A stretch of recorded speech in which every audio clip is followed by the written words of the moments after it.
ফিরে এলাম বিরতির পর সোজা সাপটা নিয়ে। আমার সঙ্গে যারা অতিথি আছেন তাদের প্রত্যেকের বক্তব্য আপনারা শুনলেন এবং তাদের প্রত্যেকেই তাদের মত প্রকাশ করেছেন। আমরা বিতর্ক শুরু করছি। আমি প্রথমেই সৃজনের কাছে আসব। সৃজন, এই যে আন্দোলন, এই যে ঘটনা, এই যে দেখা যাচ্ছে বহুদিন পর, আমি বহুদিন পর দেখতে পাচ্ছি যে ফেসবুকে নয় পথে দেখা যাচ্ছে লাল ব্রিগেডকে। লাগাম কি তবে তোমাদের মতো তরুণ ব্রিগেডের হাতে? এই আন্দোলনের রাশ মানুষের হাতে। আমি ওই কারণে শুরুতে বলেছি যে এটাকে সংকীর্ণ স্বার্থের কানাগলিতে ঢোকানোর চেষ্টা কেউ যদি করে সে বিচ্ছিন্ন হয়ে যাবে। আমরা পাশে আছি, সংহতিতে আছি। মানুষ ঠিক করবেন এই আন্দোলন কোন দিকে যাবে। বাকি কথাগুলো কি একবার বলে দেবো? বাকি যা যা কথা উঠে এসছে সেগুলো কি এখনই একেবারে বলে দেবো? বলো বলো। আচ্ছা, জগন্নাথ দা তো বিদগ্ধ সাংবাদিকও ছিল। তা জগন্নাথ দা জানা উচিত যে সঞ্জীব মুখার্জি 2013 সাল থেকে তৃণমূল, আর এক্স কাউন্সিলর ভালো, কিন্তু শুভেন্দু অধিকারীও তো তৃণমূলের এক্স এমএলএ এমপি। তো ফলত ওইটা দিয়ে সবটা বিচার করার কোনো মানে নেই। সঞ্জীব মুখার্জি একদম নির্মল ঘোষের খুব কাছের লোক, ছাপমারা তৃণমূল ওই চত্বরে, সেই কারণেই কনফিডেন্স নিয়ে ওই কাজটা করছে। জগন্নাথকে আমরা প্রশ্ন করছি, জগন্নাথ কি এই তোমরা এই আন্দোলনে একটা প্রথম সারিতে আসে বলে জগন্নাথ কি তার একটা কোথাও একটা রাজনৈতিক গুলিয়ে দিতে চাইছে মনে হচ্ছে তোমার? সেটা ওরা কি করতে চাইছে ওরা জানে, আমি জানি না, সেটা বলতে পারবো না। আমরা তো ওই কারণে বলেছিলাম যে মানুষের আন্দোলনকে মানুষের মতো হতে দাও।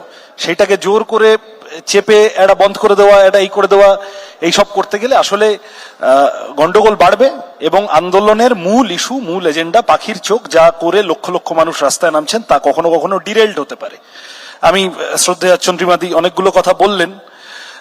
মুখ্যমন্ত্রীও তো এখন সিবিআই ইত্যাদি বলছেন ঠিকই। আমরা বলেছিলাম, আমাদের পার্টি বলেছিল কোর্ট মনিটর তদন্ত, বিচার বিভাগীয় তদন্ত। তো যাই হোক, মুখ্যমন্ত্রীও তখন বলেছিলেন যে সিবিআই হলে আমার আপত্তি নেই। তা সিবিআইতে তৃণমূলের এখন কি অসুবিধা হচ্ছে আমি বুঝতে পারছি না। আমাদের তো সিবিআই নিয়ে অভিজ্ঞতা আছে, সারদা নারদা বহু তদন্ত, যে সিবিআই এ যায় এবং কিভাবে আস্তে আস্তে ঝুলে যায়। ফলত আমাদের একটু আমরা সন্দিহান ছিলাম।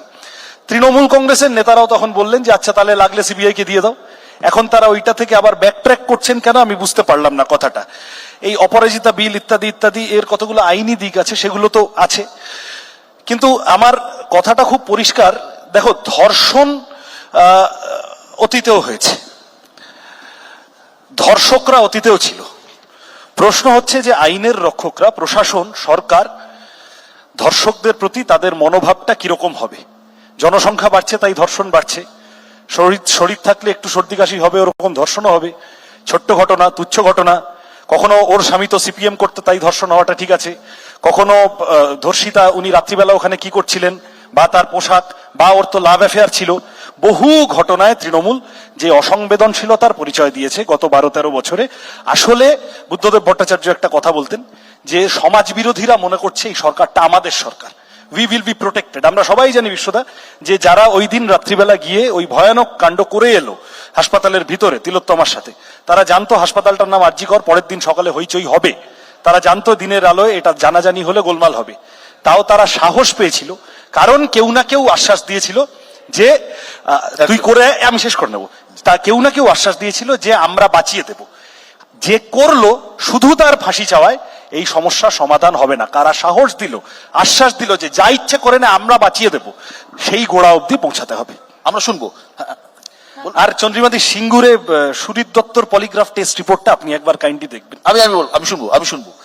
দেবলীনা, দীর্ঘদিন পরে প্রচুর সেলিব্রিটি, তোমাদের মতো যারা রূপলী পর্দায় কাজ করো, তাদেরকে মিছিলে হাঁটতে দেখলো বাংলা, তোমরা পথে নামলে, তো তোমরা কি মনে করো যে তারকারা পথে নামলে সাধারণ বেশি উৎসাহ পায়, নাকি শুধু নিজেদের তাগিদ থেকেই পথে নামবে? আমি এইটুকু বলে দিই প্রথমেই, ভালো করেছো প্রশ্নটা করেছো। কোন তারকাই তো নাগরিক ঊর্ধ্বে নয়, মানে তারকারাও নাগরিক, দুটো চোখ, দুটো হাত, দুটো পা, দুটো কান, আমাদেরও আর কি।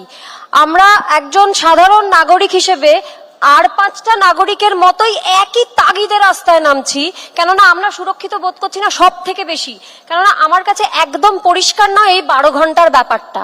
আমি তো অভিনেত্রী, আমার হরদম নাইট শিফট থাকে, এবং আমার যখন নাইট শিফট থাকবে আমার হয়ে কোনো পুরুষ অভিনেতা আমার কাজটা করে দিতে পারবে না। তার থেকেও বড় কথা হচ্ছে ম্যাটারনিটি ওয়ার্ডে কি হবে, তার থেকেও বড় কথা হচ্ছে যেসব মহিলারা রাস্তায় শুয়ে থাকেন ফুটপাতে তাদের কি হবে।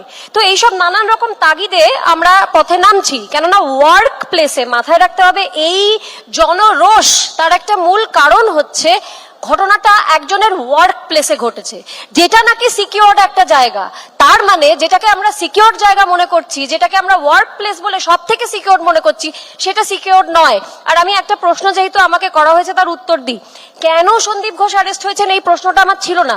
আমি প্রথমেই বলেছিলাম যে আমি জানি উনি দুর্নীতির কারণে অ্যারেস্ট হয়েছেন, কিন্তু আমার প্রশ্ন ছিল যে এই অ্যারেস্ট হওয়ার সাথে কি এই খুনের কোনো যোগাযোগ রয়েছে, এইটা আমি জনগণ হিসেবে জানতে চাইবো, এটা আমার প্রশ্ন। এবং আর একটা কথা শুধু বলে দিই যে আমি প্রত্যেকটা সময় ডাক্তারদের প্রত্যেকটা কনভেনশনে ছিলাম। যখনই আপনারা বলছেন যে ডাক্তাররা চিকিৎসা দিচ্ছেন না, একবারও কেন উল্লেখ করছেন না যে সিনিয়র ডক্টররা 24 ঘন্টা ওভারটাইম করছেন তো ডাক্তারবাবু, এই উল্লেখটা কেন হচ্ছে না, এটা আমার একটা বড় প্রশ্ন। একদম শশীদি। ইমার্জেন্সি চালু রাখছে। হ্যাঁ, সৌরভ কি বলবে? শশীদি। হ্যাঁ, হ্যালো। আর অভয়া ক্লিনিকের মতো কোনো ঘটনা এর আগে ইতিহাসে ঘটেনি। না দেখুন, একটা বিষয় বলি, আমার ধর্ষণ, তোমার ধর্ষণ, কোন রাজ্যের ধর্ষণ বেশি ইত্যাদি নিয়ে আলোচনা করা উচিত নয়। ধর্ষণ মানে এটা ক্ষমাযোগ্য নয়, সে ক্ষমাযোগ্য নয় বলে এই আইনটার একটা আনার চেষ্টা, এবং আইন যাতে অ্যাসেন্টটা পায় প্রেসিডেন্টের, এটা এক। দ্বিতীয়ত আবারও বলি, সিবিআই তদবির করছে, সুপ্রিম কোর্ট সেটা শুনবে। আমরা যতই আলোচনা করি না কেন, আমরা কিন্তু ইনভেস্টিগেশনের ভিতরে ঢুকতে পারছি না। আমরা আনুমানিক কিছু প্রশ্নগুলো করতে পারি, কিন্তু সাদিচ্ছের বিষয়টা চলে আসে। এখন সৃজন একটা কথা বলছিল যে কোথায় সরকারি মদতপুষ্ট ইত্যাদি সমাজ বিরোধী, সে জানে যে আমাকে সরকার প্রোটেকশন দেবে। আমি জাস্ট আপনার মতামতটা কি, ধরুন এই সমস্তর মধ্যে দিয়ে একটা চলে এলো হেমা কমিটি রিপোর্ট এলো, মি টু বিষয়টা এলো, এবং দেখা গেল কেরালাতেও 6 জনের বিরুদ্ধে এরকম অভিযোগ এসছে, তার মধ্যে অ্যাক্টর্সরাও রয়েছেন, সিপিএম এরও এমএলএও রয়েছে। এই বিষয় নিয়ে সিপিএম এর সংগঠনের পক্ষ থেকে আপনাদের বক্তব্যটা কি? না, এটা তার বিরুদ্ধে নিশ্চয়ই কি বক্তব্য, আপনারা বক্তব্য রেখেছেন কিনা আমি জানি না। হ্যাঁ, ঠিক আছে, আপনি পরে বলবেন। আরেকটা হচ্ছে, না সৃজন বলবেন নিশ্চয়ই, যেহেতু সবটাই বেঁধেছি। আমরা এই বিষয়গুলো নিয়ে চিন্তিত কেন, জাস্টিস নিয়ে চিন্তিত কেন? জগন্নাথ বাবু ওইভাবে বললে তো হয় না। আপনি দেখুন সারা ভারতবর্ষে কনভিকশন রেট মাত্র 27%, অর্থাৎ 100 জন কনভিক্টেড মানে একবারই প্রমাণিত যে তারা ধর্ষণ করেছেন, কিন্তু 100 জনের মধ্যে মাত্র 27 জনকে আমরা ধরতে পেরেছি, বাকি 73 জন ঘুরে বেড়াচ্ছে। Is it not a serious problem? নাকি ওই ধর্ষকের ধর্ষণ করেছেন ওটা কম, আর আমার এখানে হয়েছে সেই ধর্ষণটা বেশি? এটাও তো ঠিক নয়। এবং কর্মক্ষেত্রে 2%, 2.56 কর্মক্ষেত্রে এটা হওয়া উচিত নয়। এখন দেবিলনাদি যেখানে কাজ করছেন সেখানেও এই যে যার জন্য ওয়েস্ট বেঙ্গলের prevention of sexual harassment in working places, আমি যেখানে কাজ করি সেটা নিরাপদ থাকা উচিত। আমি জানি অনেক অ্যাক্টর অ্যাক্ট্রেসেসরাও স্লিপিং কাউচ ইত্যাদি এগুলো আসে কি করে, মি টু মুভমেন্টটা হয়েছে কি করে। সব ক্ষেত্রেই দেখতে হবে যে আমরা প্রত্যেকে কিন্তু একটা প্ল্যাটফর্মে দাঁড়িয়েছি মহিলাকে সম্মান জানাতে, মহিলার এই অপরাধ বিরুদ্ধে বলছে পশ্চিমবঙ্গে শুধু একটা কথা প্রাসঙ্গিক, 21,268 জনের বিচার করে খালাস পেয়েছে, মাত্র শাস্তি পেয়েছেন 907 জন পশ্চিমবঙ্গে, আর তারা খালাস পেয়ে গেছে 21,268 জন। তাই আজকে ধর্ষক পশ্চিমবঙ্গে 2022-এর এনসিআরবি ডেটা বলছে যে ধর্ষণের যতজন এসছে তার মধ্যে খালাস পেয়ে গেছে 21,263 জন। পুরো দেশে ভারতবর্ষের কনভিকশন ভারতবর্ষে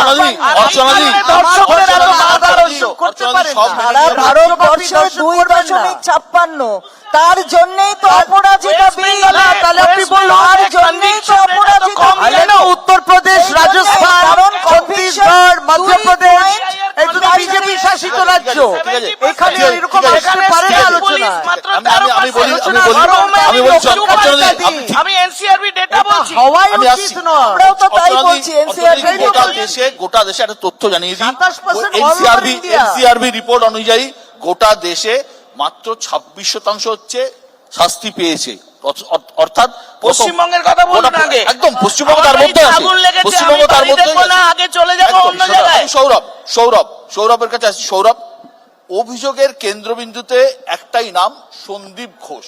যেই যা বলে না করুক, যে এমনও একজনকে আমি খুঁজে পেলাম না আজ পর্যন্ত যে সন্দীপ ঘোষ সম্বন্ধে ভালো কথা বলছে বা দুটো ভালো, এমনটা কেন? তুমি তো নিজে ডাক্তার, দীর্ঘদিন ধরে এই ধরনের কলকাতা শহরের মেডিকেল কলেজে পড়াশোনা করেছো এবং ডাক্তারদের সঙ্গে তুমি এমন একটা বয়সে আছো যে তুমি খুব বিরাট সিনিয়রও নন, সুতরাং তুমি পুরো জিনিসটা জানো কেন এটা হচ্ছে।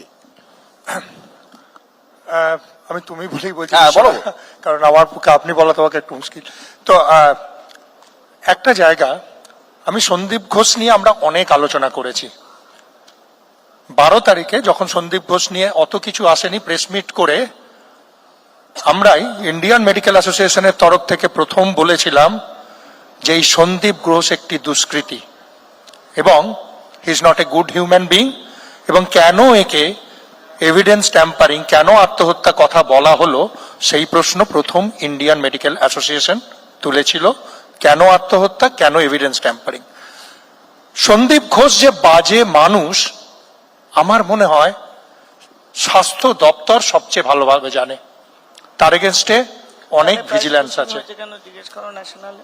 এরপর আপনি যদি দেখেন যে আগেও আমি আমার বক্তব্যে বলছিলাম, তাকে 2 বার ডিমোশন করা হয়েছে। সরকার কখনো ডিমোশন করে না, প্রমোশন দেয়। কখনো একজন প্রিন্সিপালকে 4 ঘন্টার মধ্যে আমি একটু বলে নিই দিদি। এগুলো তো শুনছি। শাক দিয়ে মাছ ঢাকা। দিদি আমি একটু বলে সন্দীপ ঘোষকে সন্দীপ ঘোষ বানিয়েছে দিদি, পশ্চিমবঙ্গ সরকার। একটু বলতে দিন।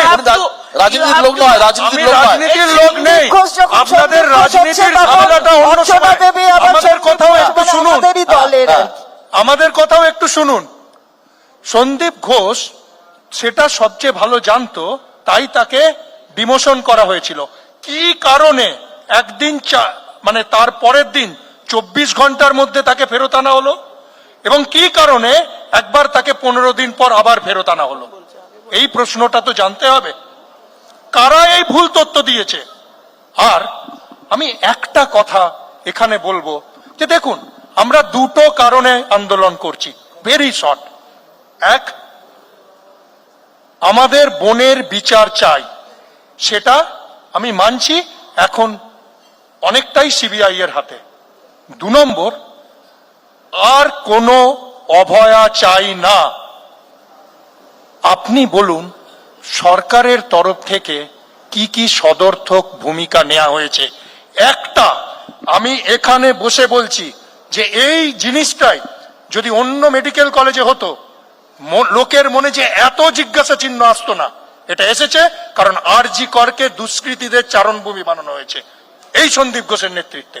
এবং দ্বিতীয় আমার প্রশ্ন, যে সরকারের তরফ থেকে এই যে একটা কিছু লোকের নাম বারবার আসছে, কালকে একটা কিছু 2 জনের সাসপেনশন, এরকম 10-12 জনের নাম বারবার আপনারা বলছেন, আমরা নয় সবাই বলছে, কি কি স্টেপ নেওয়া হচ্ছে? চন্দ্রমাদি স্বাস্থ্য ডক্টর দত্ত, আপনি অনেকগুলি প্রশ্ন করলেন, আমার আপনাকে একটি প্রশ্ন আছে।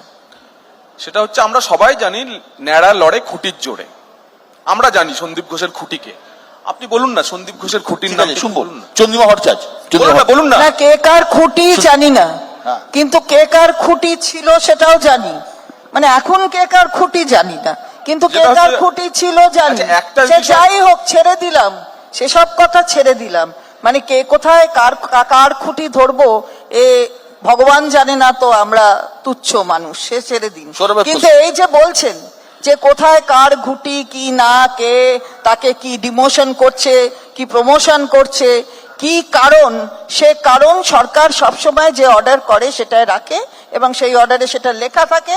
অ্যাডমিনিস্ট্রেটিভ ইন্টারেস্ট আর পাবলিক ইন্টারেস্টে করা হয়। সেটা যদি ডিমোশন হয়ে থাকে তাতেও হয়েছে, আবার যদি তার প্রমোশন হয়ে থাকে তাতেও হয়েছে, অর্ডারে লেখা আছে। এর বাইরে কিছু থাকে না। শুধু আমি just সুতরাং এটা একটা- বলার তো কোনো please, নেই। যদি কেউ জানেন, আমি তো বলছি তাকে, তারা গিয়ে বলবেন দুর্নীতি মামলাটা আলাদা চলছে। এটা তো ডেপুটি সিএম হয়েছে, একটা মামলা করেছিলেন হাইকোর্টে, তার প্রেক্ষিতে জাস্টিস ভারদ্বাজ যে অর্ডার দিয়েছে তার প্রেক্ষিতে দুর্নীতি মামলা চলছে। সেখানে গিয়ে বলবেন, সিবিআই এর কাছে সাক্ষী দিয়ে দেবেন আমি কি আসছি আছে। অনন্যদি, আপনাকে জিজ্ঞেস করছি, আপনি একজন সমাজকর্মী, আপনি একটা শুধু point তো বলতে দিন। বলতে দেবো, আরে অর্চনা দিয়ে আপনি তো বলবেন, বলবেন না কেন? একটা line, কাকে বলবেন? একটা লাইন, ওয়ান লাইনার বলুন, one liner, সেটা বলুন। হলো যে সন্দীপ ঘোষ যদি বেকসুর ক্লিন চিট পান লোয়ার কোর্টে, হ্যাঁ। আজকে তাকে এত কথা আসছে, এত ডিমোশন, অমুক তমুক, হোয়াট মেড দিস? কি করে লোয়ার কোর্ট নয়, কোর্টে ছিল না কিছু। আপনি আগে ভালো করে ফ্যাক্টসটা বুঝুন। লোয়ার কোর্টে যায়নি, প্রুফটা কি আচ্ছা, করে দেবে? আচ্ছা, লোয়ার কোর্টে হয়নি। proof। এই জগন্নাথ, আপনারা প্লিজ price posting একটু দিয়েছেন। বলে দাও, প্লিজ একটু বলে দাও, ঘটনাটা ফ্যাক্টটা বলে দেবে তো। তোমার সতীর্থকে বলে দেওয়া তো অনন্যাদি, তোমার কিন্তু অনন্যাদি, দায়িত্বের মধ্যে অনন্যাদি, পড়ে। আমি একটা প্রশ্ন করবো।